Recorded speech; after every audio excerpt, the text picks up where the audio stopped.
Hi, and welcome to Spooky Owls. My name's David Saunderson, and today we're talking to Mark Lindsey Early, who's a former ghost tour guide from Devon. How are you, Mark? Good, thank you. Yeah, really good to be. I love this program, so it's great to be on here. I'm your number one fan, I think, of Spooky Isles. I think you probably are, because I mean, we're always guaranteed to get a comment or two from you when we put up a video, and that's not only the reason we've invited you to talk today. It's not because we just invite all our fans to talk to us on the Spooky Isles. Some of the things you've been saying on some of the comments got me very interesting, and I found out you're actually a former guide, a tour guide in Devon and Bath and sort of the southwest of England, and you've got quite a lot of good ghost stories, you tell me, and I wanted to find out about them. So can you, before so people know, you're actually sitting in New Zealand at the moment. You've recent years you've immigrated to New Zealand. Yeah. So yeah, I don't know what New happened. Zealand 2 years ago. So I don't know moved in the opposite direction to you. I hope it's got nothing to do with the ghosts that you try to get as far away from England as possible. I'm missing the ghosts, really, because it's like England is Britain is the place for ghosts, isn't it? Really, so I'm kind of missing that. There's some, sacred places and some, very magical places here, and the bush is, just has a really, amazing kind of feel. But I do miss the old castles and the old pubs and the hauntings and stuff from the UK. Well, that's why you can watch the Spooky Owls and maybe relive some of that. Yes, I think that's one of the reasons I like it so much. It gives me a little fix of all that stuff. Yeah, that stuff I miss. How did you become a ghost tour guide, or even just a tour guide in the first place? Well, I think probably like a lot of us, I was always interested in weird stuff from as long as I can remember, and also history. And when I lived in Bath, I was employed at one point. I was employed, and then I became unemployed, and I kind of started doing various things self-employed. And I saw an advert for a guide on the open-top tour buses. So I thought, that sounds good. So I did that, and then I ended up doing a tour on a riverboat along the River Avon in Bath. And I was talking a lot about that. I always used to talk, because you can talk about what you want on the tours, and there's lots of things. And I always used to talk more about the mystical and things like that. And there was a ghost tour in Bath as well, a ghost walk, and a friend of mine actually got the job doing that. So I came along to one of his tours, and I was so jealous. I thought, I really want to do that. And they didn't want any more guides, so I moved down to down to South Devon, and I thought, this would be a good place to do ghost tours, because Devon, I think it's supposed to be the most haunted county in England, isn't it? I think every county says they're the most haunted. Yeah, probably so, everybody. I'm sure it's got fair claim to it anyway. So it's not right. And there's masses of folklore, legends, and stuff like that. So this has got to be the place. So I moved around a little bit and ended up in Totnes, or on the outskirts of Totnes. And I thought, this is the place to do it. Totnes, I don't know if you know, it's a very kind of funky, groovy, alternative town. It's a little bit like Glastonbury. So it's a centre for it's for alternative spirituality and for sort of radical environmentalism and stuff like that. Kind of weird, because they always vote elect a Tory MP, because it's kind of surrounded by big farmhouses, so the countryside is very kind of conservative, and Totnes is really kind of left-wing green kind of alternative. And I thought this would be a really good place to do it. And it's an old walled town, dates back to Saxon times. Masses of folklore, so there's earth mystery stuff there. It ties in with the legend about the founding of Britain. And I thought, this has got to be the place. And I found a little book. I don't know if you get them in London. I tend to see these in the West Country, but small kind of thin A5 size glossy books on kind of things like local folklore, and often you have local ghosts or pixies and stuff like that. And I picked up one on Totnes ghosts, and I thought, well, yeah, Totnes is the place to do it. But the guy that wrote the book, somebody I hadn't met, and somebody said, well, I think he does ghost tours. So I thought, I need to check it out with him, because I don't want to tread on his toes. And then, my life is always full of amazing kind of coincidences. It was my birthday, and I wanted to have a meal in a pub I'd not been to before that was, old and steeped in history, and ideally with a ghost. Yeah. So I checked out a pub in Totnes and had a birthday meal. I had a very nice time. At the end of it, the landlord of the pub said, we're closing now, but we've got some ghost investigators coming in to do a vigil, so you're very welcome to stay. So I thought, fantastic. Awesome. So it was a kind of very kind of fortuitous night, really, because I met two key people that I went on to work with. So one was a guy called David Phillips, who ran the local paranormal and still runs the local paranormal organisation.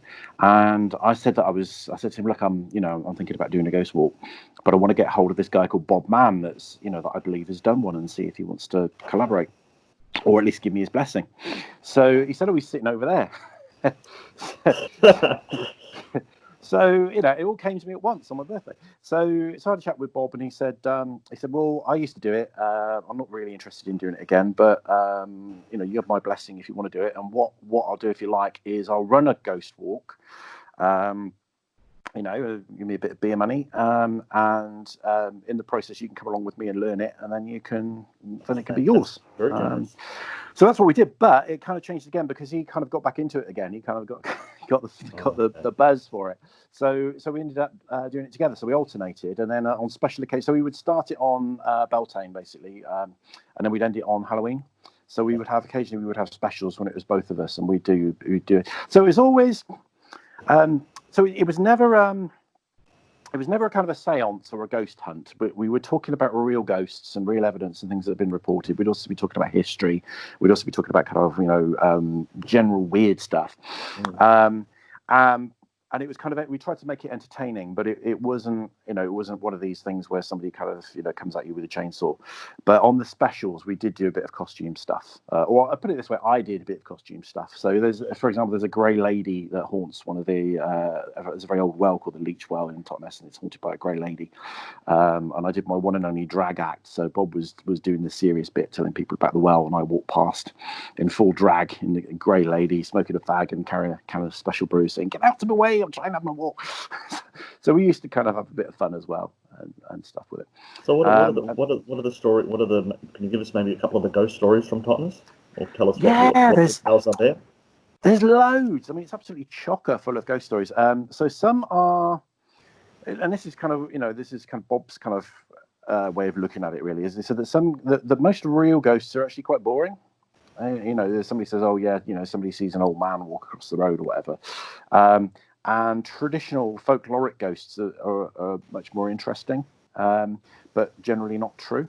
So there's a folkloric tale about Chadder, who was somebody that fell out of favour in the town. And it's one of these kind of classic stories that there's a lot of these in Cornwall about when people are in the afterlife, they're kind of condemned to do some impossible task. So Chadder has to tie up the River Dart with rope. He can't rest. His soul can't rest until he's tied up. So that was a traditional ghost that people used to say that they saw Chadder, although no recent sightings or anything like that. And what was interesting as well is the longer we did the tour, more there seemed to be more ghostly activity going on in the town. So there was a pub that we used as our kind of office and headquarters, and there were a few kind of sketchy kind of ghost sightings there, but that got a little bit stronger. So yeah, it's interesting. The two most interesting things on that tour, because that was the first one we did. Went on to do some other ones, but on the Totnes one, we had a film crew with us for Halloween. They wanted to do a little kind of fun feature, kind of skateboarding dog at the end of the news type story. Yeah. So they came along with us, and the batteries went in their cameras, which they said has never happened before. When they're in the middle of filming, and then they put spare batteries in, and those batteries went. So that was really nice, actually, because when you get cameras with you, you want something to happen. You don't want the board. The other thing that was really it didn't actually happen on the tour, but it was after Halloween, so at the end of the season. So we were kind of celebrating in the pub, and then it was quite late at night, and we decided to, on the way home, go to a place called the Buttercross, which isn't actually on the Ghost Walk in Totnes because it's a bit out of the way. But the legend is that if you walk around it, I can't remember how many times, I think it's 3 times. If you walk around it 3 times backwards, you see the devil. So we thought it was a good night to try that. And there was a light in the sky. We don't know what it was. It was an orange light, but it was very still. It was kind of moving slowly. So it could have been Chinese lantern or something like that. But when we walked around 3 times backwards around the Buttercross, it suddenly kind of increased in speed and changed in direction and sped off across the sky. So I don't know if that was the devil making an appearance for us. People said they had their hair pulled. Somebody said that when I was talking to people, they felt somebody pull their hair behind them and things like that. So yeah, it was interesting. And the longer we did it, the more people reported stuff to us. And What's your general view of the paranormal, though? What do you believe in ghosts? I always say I don't believe in anything. I think beliefs are kind of tie you up in knots. Really, I keep a very open mind. I like to, but obviously I do believe stuff. I like to think of things as phenomena, and not get too tied into ascribing causes. And I think, and let's talk about this on top. I think what we call ghosts, a ghost apparition or ghost experience could be caused by 20 or more different things, and they could all be true. So I get frustrated sometimes with with some people. They always assume that a paranormal phenomenon is a spirit. I think that's quite possible. That in many cases paranormal stuff is an earthbound spirit or something like that. But I think in many cases it's something else. And I think I really wish that that the ghost hunting or the paranormal community were more open-minded and objective and willing to look at different causes. And what I found really interesting as well is how people look at things in different contexts throughout history. It's one of the things on the well that we used to talk about. So the Grey Lady was probably, it's a very ancient well. So the Grey Lady probably began as some kind of goddess or spirit of the well, and then in Christian times she would have been a saint, and in more recent times she's seen as a nun, because we associate grey figures with ghostly nuns. So she kind of starts off as a goddess, then a saint, then a ghost of a nun. And in 100 years' time, they'll think of her as something else if she's still putting in an appearance. So yeah, very, very, very open-minded, very objective, and I just love, I love looking at the different theories, and I like generating different hypotheses for things. I think it's really good. Yeah. So you alluded to before. So you did your tours in Totnes, but when did it come to the point where you were doing something at the Dartmoor Zoo? You said to me previously, when we were talking another time, about the Dartmoor Zoo. What happened there? Yeah. Well, yeah, another coincidence really. Went to the zoo as you do, just on a Sunday afternoon. Lovely little zoo. Got talking to the keeper, or one of the keepers, and God knows how we got onto it, but he said that the house was haunted, and shared a few other things. And I think there and then I said, it would be great to do a ghost tour. A ghost tour here, and then it came about really, and that was so I asked David, who was the guy that I met just by coincidence in there's such thing as coincidence in the pub, and really with the view that he could maybe do an investigation and just gather a bit more information, but he kind of just assumed that we were going to be partners on this ghost tour in the zoo. So I thought, well, okay, so we ran with that and we did it together, and it's a fascinating because it's inspired a TV series and a Hollywood movie. I don't know if you've ever seen the We Bought a Zoo movie. I've seen it on the telly. I haven't seen the whole film, but I think it's got Matt Damon in it. I think the one. Yeah. So they put it in the USA, but actually it was based on Dartmoor Zoo, and the whole series We Bought a Zoo, because the previous owner was a real. On the one hand, he was an eccentric. On the other hand, the zoo was really run down. The animals were being mistreated. The enclosures were in a terrible state. And the Mee family, who is one of the guys that Ben and Duncan that we met and worked with, they weren't actually looking for a zoo. They were looking for a home, and they were interested in the house. And they decided they'd take on the zoo. Oh. But the whole thing was so many times it nearly went bankrupt, went to the brink and stuff like that. So the TV series, and there's a book as well and stuff like that. But the house was haunted, and there were UFO sightings in the area, and there's also some really good cryptozoology stuff, because they've got a puma, and they've actually had evidence of, I think it was a female puma, and they actually had footprints taken of a male puma that had a wild male puma that had come off the moors to kind of have a little romantic visit with the female puma in the enclosure. Obviously, couldn't get too close, but came to say hello. Yeah. And in the zoo, they've actually got a plaster cast of the footprint of the puma outside the enclosure, paying a visit. So that was going on, and it's a really spooky place as well. They've got this really dank, atmospheric fern garden, which is also an animal sanctuary. An animal cemetery. So that was a great part of the tour. We used to light it up with little solar lights and candles and jars and things like that. So you've got these, so mainly from like the 1900s, you've got kind of, proper gravestones, stone gravestones with the names of, loved horses that belonged to the owners of the house. Who were, the guy that owned it was a judge. He was I think he was Attorney General at one point. So we had ghosts in the house. We had UFO sightings. We had wild pumas coming off the moor to visit the zoo pumas. We had the pet cemetery. And to kind of put the cherry on the cake, we had howling wolves. So we used to call it nocturnal nightmares. And we kind of sell it on the basis that you'd be going around the zoo with all the weird animal noises at night. So you'd have the lions roaring. And then when we were lucky, we'd have the wolves howling, which was something else. So we talk about werewolves as well. And we'd go outside the wolf enclosure and introduce everybody to the talk about that pack of wolves. And there was a famous wolf that escaped called Parker, so we talk about Parker, who was known as the naughty wolf that escaped. And then we talk about werewolves and stuff, and we go around. And then what we'd do is it kind of ended in a supper, because they had a restaurant there. And after the supper, what they would do is bring the creepy crawlies round. So they'd bring a python around, and they'd bring kind of hissing cockroaches and spiders. So people could have a kind of, up close encounter. You're pulling a face. Is that not your? No, it's the idea of a cockroach. I don't mind the cockroach, but if it hisses at me, that sounds a bit rude, doesn't it? Yeah, it's a hissing cockroach. Yeah.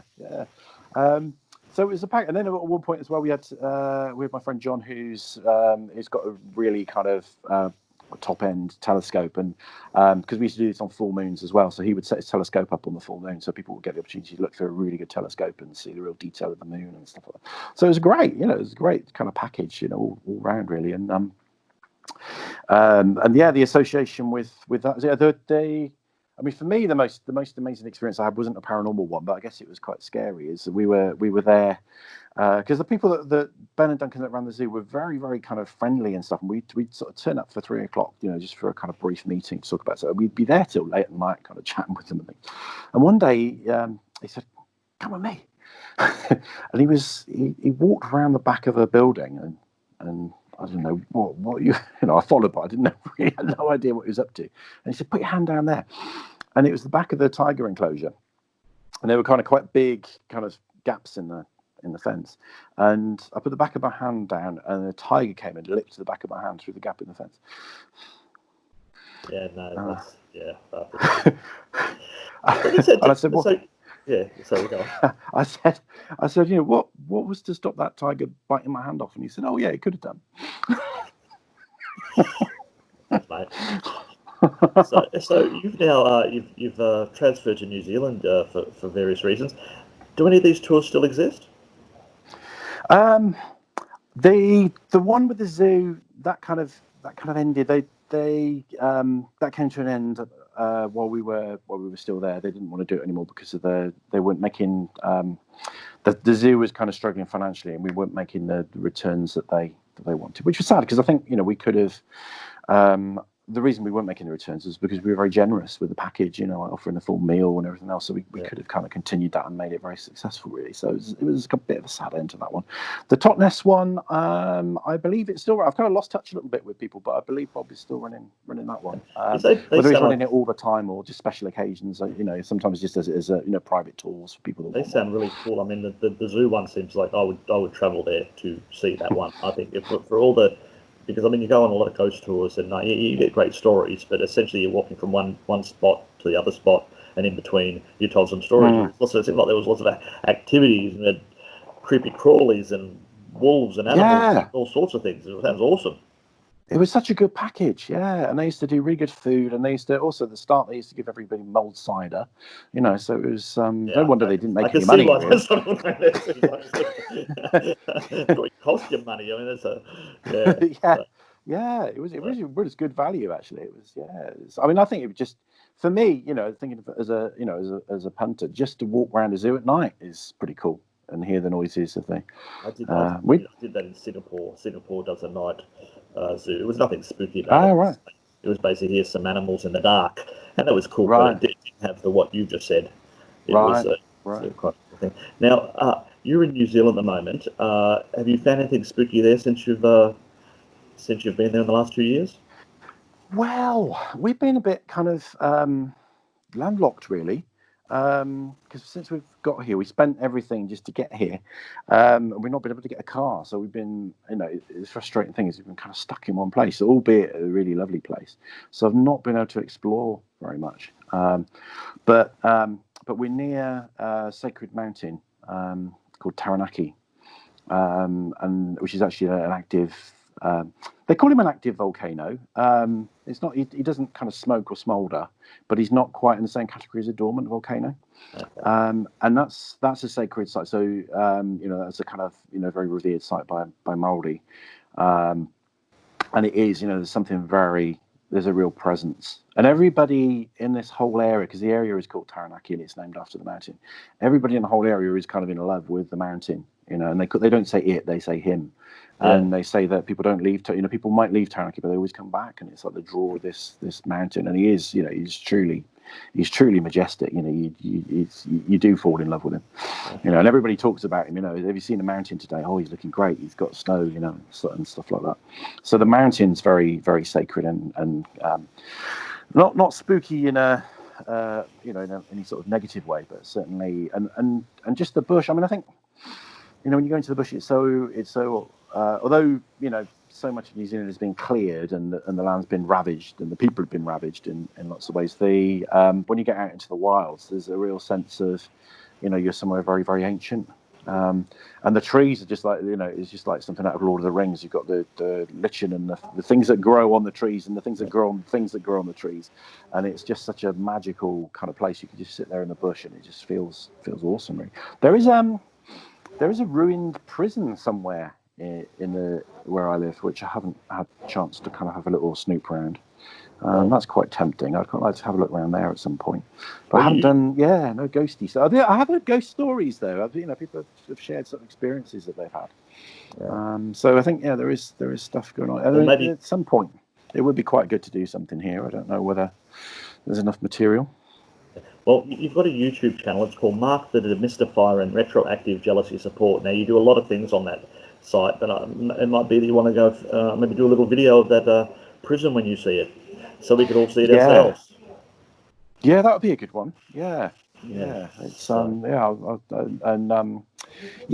it's a bit of a long-winded title for a channel, but I cover far too many things, which isn't actually good for a YouTube channel. It's far better to specialize, and I do cover quite a lot of paranormal things on there in the mix. But if you go on the channel, they won't jump out at you. You have to kind of go into the playlists. But I've done stuff on alien big cats and done two on ghosts, done stuff on UFOs. I'm very opinionated about UFOs. Yeah, quite a few, and I've talked a bit about my experiences with. I lived opposite where the Owl Man in Cornwall, the famous apparition. It's a bit like Mothman.